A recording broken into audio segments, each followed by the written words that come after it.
जय हिंद दोस्तों।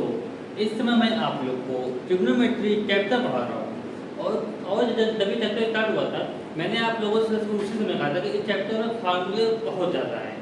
फार्मूले ज़्यादा हैं, ठीक है, और फार्मूले आपको लर्न करने ही पड़ेंगे। स्टार्टिंग में फार्मूले आपको लर्न करने में थोड़ी कन्फ्यूजन होगी, आप लोग बार बार भूलेंगे। वो सबके साथ होता है, वो सभी स्टूडेंट के साथ मिलने होता है। लेकिन जब आप लोग फार्मूले को रोज रिवाइज करेंगे और इन पर बेस क्वेश्चन लगाएंगे तो धीरे धीरे फार्मूले आपको अच्छी तरह से याद हो जाएंगे।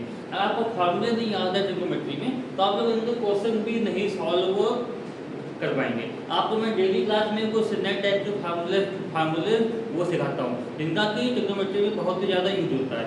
आज मैं फिर कुछ फार्मूले लेके आया हूँ। ये भी आपके फार्मूले बहुत इंपॉर्टेंट है। इसका ट्रिग्नोमेट्री सॉल्व करने में कुछ ज़्यादा ही यूज होगा। तो आज जो फार्मूले हैं इनको बोलते हैं ट्रांसफॉर्मेशन फार्मूले। ट्रांसफॉर्मेशन वर्ड का मतलब होता है कि अपने फॉर्म को चेंज करना, मतलब एक फॉर्म से दूसरे फॉर्म में आना। ये जो ट्रांसफॉर्मेशन फार्मूले होते हैं ये फार्मूले दो पार्ट में है। पहला है कि हम लोग प्रोडक्ट से एडिशन और सब्ट्रैक्शन में आते हैं, और दूसरा हम लोग एडिशन से प्रोडक्ट में आते हैं। ये हमारे पास दो टाइप के फार्मूले हो गए, इसको बोलते हैं ट्रांसफॉर्मेशन फार्मूले। आइए देखते हैं कि ये फार्मूले कैसे होते हैं और इनका हम लोग कैसे यूज करते हैं क्वेश्चन में। इस फार्मूले में आपको सुनाने की कोशिश करूंगा, लेकिन ये जो फार्मूले होते हैं इसको आपको लर्न ही करने पड़ेंगे। इसमें इतना मेरे समझने वाला होता नहीं है, आप लोग लर्न करेंगे उसके बाद फिर लोग उसको क्वेश्चन में अप्लाई कर पाएंगे। जो हमारे जो पहला फार्मूला है ये है 2 cos A cos B equal to 2 cos A plus B plus cos A minus. ये होगा 2 cos A into cos B equal to cos A plus B plus cos A minus B। आपको कहीं भी अगर आपको ये देखे cos A into cos B, अगर 2 वहाँ पे नहीं भी है तो आप लोग 2 से मल्टीप्लाई 2 से डिवाइड करके यहाँ पे 2 ले आएंगे। उसके बाद आप लोग ये वाला फार्मूला यूज करने से आपके आगे के रास्ते ओपन हो जाएंगे कि हाँ इसको कैसे प्रूव करना है ट्रिग्नोमेट्री तो वाले क्वेश्चन को, ठीक है। और 2 cos A cos B equal to cos A plus B plus cos A minus B। 2 sin A sin B is equal to cos A minus B minus cos A plus B।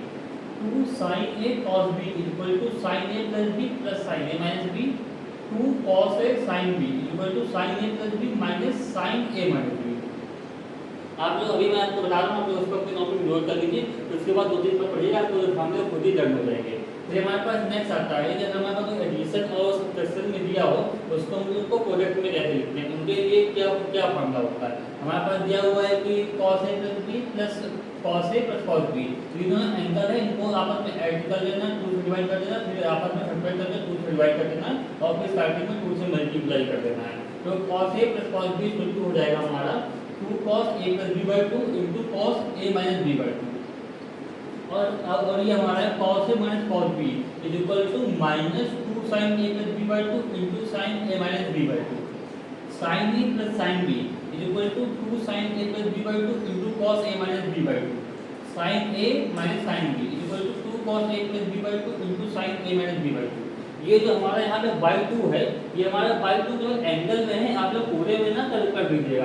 For example ये हमारे पास अगर cos 60 degree by 2 ये लिखा हुआ है तो इसका मतलब हो जाएगा हमारा cos 30 डिग्री जो होता है हमारा √3 बाई 2।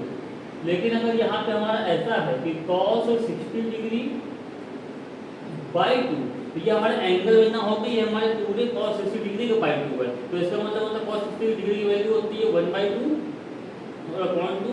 इसका मतलब हमारा हो जाएगा यहाँ पे 1/4। तो दोनों मतलब पूरा अलग हो जाएगा कि हमारे एंगल में कोई चीज़ मल्टीप्लाई या डिवाइड कर रहा है या फिर पूरे में कर रहा है। तो आप लोग ये बेसिकली ध्यान रखिएगा, इसलिए मैंने यहाँ पे ब्रैकेट भी बना दिया है, क्योंकि कुछ स्टूडेंट ये तो याद कर लेते हैं बाई 2 होता है, लेकिन ये भूल जाते हैं कि एंगल में है कि पूरा है, वो भी पूरे में बाई 2 कर देते हैं, उनका क्वेश्चन वहीं पर राउंड हो जाता है। मैक्सिमम स्टूडेंट को इन चीज़ों में कन्फ्यूजन होती है। तो आप लोग स्टार्टर से ध्यान रखिएगा, ये जितने भी हमारे बाई 2 हैं ये हमारे सबके सब अपॉन में है, ये सब हमारे एंगल के अपॉन में है, ठीक है। और आइए देखते हैं इन पर क्वेश्चन किस टाइप से बनते हैं, कैसे क्वेश्चन पूछ जाते हैं। मैं आप लोग को फार्मूले करा रहा हूँ और फार्मूले के साथ साथ उन पर बेस्ड एक दो क्वेश्चन भी कराते जा रहा हूँ, जिससे कि आपको ये पता चल जाएगा बाकी क्वेश्चन में फार्मूले को कैसे अप्लाई करते हैं। और उसके बाद आप लोग अपनी बुक से खुद क्वेश्चन सॉल्व करिए। सब क्वेश्चन इजी ही होते हैं इसी टाइप के, और फिर ना आए तो तब हमसे मुझसे कमेंट सेक्शन में पूछिएगा, तो मैं उस पर्टिकुलर क्वेश्चन पर भी वीडियो में बना के अपलोड कर दूँगा। आपको पता है मैथ में क्वेश्चन ढेर सारे होते हैं, अब सब क्वेश्चन पर वीडियो तो बनाई नहीं जा सकती है, तो इसीलिए मेनली जो कॉन्सेप्ट होता है फार्मूले का उसका वीडियो बनाने का ट्राई करते हैं, क्योंकि आप कॉन्सेप्ट एंड फार्मूले बिना क्वेश्चन सॉल्व ही नहीं कर सकते हैं। और फिर हमको उस टाइप के कुछ प्रॉब्लम्स करा देते हैं 2-3 जो भी हो सकती है क्लास में, उसके बाद आप लोग सेम उसी जैसे प्रॉब्लम आप लोग सॉल्व कर सकते हैं। आइए देखते हैं यहाँ पर हमारी क्या प्रॉब्लम होती है। Find the value of the following functions. हमारे पास पहला दिया हुआ है 2 cos 55 degree into sine 15 degree. अब आपको अगर ऐसे निकालना पड़े कि आप अगर साइन 45 डिग्री की वैल्यू पुट कर दें और तो आप सीधे निकाल सकते हैं, लेकिन साइन 15 डिग्री की तो आपको वैल्यू पता नहीं है, तो आप लोग डायरेक्ट वैल्यू पुटिंग होगा इसको कभी सॉल्व ही नहीं कर सकते हैं। अगर यहाँ पर हमारा cos 45 डिग्री होता, साइन 30 डिग्री होता, या फिर साइन 45 डिग्री होता, तो आप सीधे आप लोग तो इसका आप ये फिर हमारे सेंटर एंगल बन जाते, आप लोग सीधे की वैल्यू पुट करके आप लोग सॉल्व कर लेते। लेकिन यहाँ पर हमारा 15 डिग्री आ गया, अगर हमारे यहाँ 10 डिग्री आ जाए, 75 डिग्री आ जाए, तो हम लोग अगर डायरेक्ट हम लोग नहीं पुट कर सकते, डायरेक्ट हम लोग को सेंटर एंगल ये नहीं बनते हैं, तो उस केस में हम लोग आते हैं फार्मूले पर। तो उससे ये फार्मूला क्या बनेगा उस केस में, जो फार्मूला आपको अगर फार्मूले को बन जाएगा तो उससे हम लोग को मदद मिल सकती है। यहाँ पे दिया 2 cos 45 degree into sine 15 degree means 2 cos से ये एंगल को, इस एंगल को हम लोग a मान ले रहे हैं और इस एंगल को हम लोग b मान ले रहे हैं, 2 cos से sin b। अब जो मैंने फार्मूला बताए आप उसमें देखिए 2 cos से sin b का कोई फार्मूला आपको दिख रहा है क्या? 2 cos a sin b ये वाला फार्मूला है, 2 cos से sin b सब कुछ मैच कर रहा है। अब आप लोग इस फार्मूले में वैल्यू रख के इसको सॉल्व कर लीजिए, तो आप लोग इजीली सॉल्व कर पाएंगे। आप लोग जो भी फार्मूला आप लोग अप्लाई करेंगे तो वो आपको लिखने में भी पड़ेगा, बताएगा कि हमने इस फार्मूले के थ्रू हमको सॉल्व करना है। तो 2 cos से sin b equal to sin a plus b plus minus sin a minus sin a minus b। एक जगह हमारा 45 डिग्री हो गया और हमारा b जगह 50 डिग्री हो गया। हमने यहाँ वैल्यू पुट कर दी a प्लस b। फर्स्ट वाले के दो एंगल को हमें ऐड करना है, 45 प्लस 15 हमारा आ गया sin 60 डिग्री, और दूसरे वाले में हम बड़े एंगल के छोटा एंगल हम माइनस कर देंगे, 45 करके 15 माइनस करके हमारे पास आ जाएगा आगे 30 डिग्री। अब आप लोग यहाँ देखिए, यहाँ आपको sin 60 की वैल्यू पता है और sin 50 की वैल्यू पता है, तो आप लोग इजीली इसको सॉल्व कर लेंगे। अगर यहाँ पे हमको वैल्यू पता होती तो हम ऊपर इसको सॉल्व करते तो हम फार्मूले की नीड भी नहीं पड़ती। फार्मूला हम लोग उसी केस में अप्लाई करते हैं जब हम क्वेश्चन में फंस जाए और हमें आगे सॉल्व ना कर पा रहे हैं, तो फार्मूला हमको नया रास्ता खोज के दे देता है कि हाँ अब आप लोग ऐसे करिए। तो सेम यहाँ भी बात, आप लोग 60 डिग्री और 30 डिग्री की वैल्यू पुट कर लीजिए और इनको सॉल्व कर लीजिए, तो ये हमारा आंसर हो गया। अब नेक्स्ट प्रॉब्लम देखते हैं। ट्रिग्नोमेट्री में मैंने आपको ये भी बताया था कि सारे फार्मूले जो होते हैं वो आपस में इंटरलिंक होते हैं। आप लोग जैसे जैसे पढ़ते जाएंगे तो नए फार्मूले तो यूज होंगे, लेकिन साथ ही साथ जो पुराने फार्मूले हैं वो भी यूज होंगे।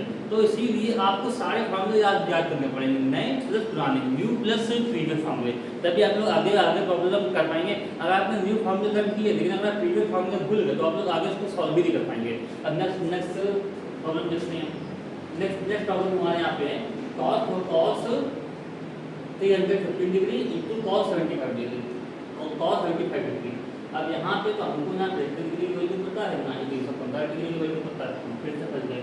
तो हम देखते हैं कि यार फार्मूला कोई बन रहा है। अब फार्मूला देखिए, फार्मूला बन तो रहा है लेकिन सब में यहाँ 2 है, सब में साथ में मल्टीप्लाई में 2 है, लेकिन यहाँ तो हमारा कोई 2 है नहीं मल्टीप्लाई में, हमें कहीं से 2 तो हमको लेके आना पड़ेगा। तो हमने क्या किया, हमने 2 से मल्टीप्लाई 2 से डिवाइड कर दिया, हमने 2 से मल्टीप्लाई किया 2 से हमने डिवाइड कर दिया यहाँ पे, ठीक है। अगर 2 से मल्टीप्लाई 2 से डिवाइड करेंगे तो यहाँ पे हमारा 2 आ गया। अब हमारा फार्मूले में आराम से बन जाएगा। तो हमको ढूंढना है कि हमने इसको a मान लिया और इसको हमने b मान लिया। 2 cos से cos b का कौन सा फार्मूला है, 2 cos से cos b, 2 cos से cos b का हमारा ये फार्मूला आ रहा है, 2 cos से cos b equal to cos a plus b plus cos a minus b। ये फार्मूला हमने लिख लिया, 2 cos a cos b equal to cos a plus b plus cos a minus b। हम लोग यहाँ पे वैल्यू पुट करना है। सबसे पहले जो एंगल को ऐड करना है, फिर इस एंगल में से इस एंगल को सब्ट्रैक्ट करना है। तो हमने ऐड कर लिया तो हमारे पास आ गया cos 90 degree plus cos 240 degree, ये हमारे पास आ गया। लेकिन अभी भी आपको 390 डिग्री और 340 डिग्री 240 डिग्री की वैल्यू आपको नहीं पता है, लेकिन मैंने आपको मतलब कि कुछ क्लास पहले कॉन्सेप्ट बताया था कि एंगल को ब्रेक करने वाला है, 360 डिग्री और 220 डिग्री और 90 डिग्री, उसके वजह से मैंने ब्रेक करके आपको सॉल्व करना भी सिखाया था। तो पहले तो उससे प्रॉब्लम बताई थी और उसका यूज आज यहाँ पर हो रहा है। 390 डिग्री को आप लोग 360 प्लस 30 डिग्री को लिख सकते हैं। ये लिखना मैंने आपको बताया था कि ये कैसे होता है। 390 डिग्री हो गया हमारा 360 डिग्री प्लस 30 डिग्री। अब हमारा यहाँ पे cos 360 डिग्री प्लस थीटा, और cos हमारा 360 डिग्री प्लस थीटा हमारा आ जाएगा फर्स्ट क्वाड्रेंट में। फर्स्ट क्वाड्रेंट में सभी पॉजिटिव होते हैं, और अगर हमारा मतलब 360 और 180 के केस में हमारा cos sin जितने भी होते हैं ट्रिग्नोमेट्रिक फंक्शन वो हमारे चेंज तो होते नहीं है। तो हमारा cos 360 डिग्री प्लस थीटा आ गया, हमारा cos थीटा मतलब cos 30 डिग्री आ गया। अब बात होती है यहाँ पे 240 डिग्री। अब 240 डिग्री को या तो आप लोग कर लीजिए 270 डिग्री माइनस 30, उससे भी काम बन जाएगा, या फिर आप लोग कर लीजिए cos 180 डिग्री प्लस 60, इससे भी काम बन जाएगा। आपको जो ठीक लगे आप लोग वो कर लीजिए, दोनों से आपके यहाँ पर काम बन जाएगा। क्योंकि आपको 30 डिग्री की वैल्यू पता होती है, आपको 60 डिग्री की वैल्यू पता होती है। cos 180 डिग्री प्लस 60 किया है। अब जो cos होता है 180 डिग्री में हमारा वो मतलब कि चेंज तो होता नहीं है ट्रिग्नोमेट्रिक फंक्शन, लेकिन cos हमारा नेगेटिव बन जाएगा। तो ये हमारा यहाँ पे हमारा आ गया माइनस cos 60 डिग्री। तो हमने 30 डिग्री cos 30 डिग्री और cos 60 डिग्री करने में वैल्यू पुट कर ली और सॉल्व कर दिया, तो हमारे पास आ गया √3 - 1 बाई cos। तो ये हमारा हो गया फाइनल आंसर। मैं उम्मीद करता हूँ कि आज की क्लास में मैंने आपको जो कुछ भी पढ़ाया वो आपको अच्छे से समझ में आया होगा। अगर आपको अभी भी कोई डाउट है तो वो डाउट आप अपना कमेंट सेक्शन में पूछ सकते हैं। अगर आपको ये क्लास में सब कुछ अच्छे से समझ में आया हो और आपको ये क्लास पसंद आई हो तो आप लोग लाइक शेयर एंड सब्सक्राइब करना ना भूलिएगा। मिलते हैं नेक्स्ट वीडियो में। धन्यवाद।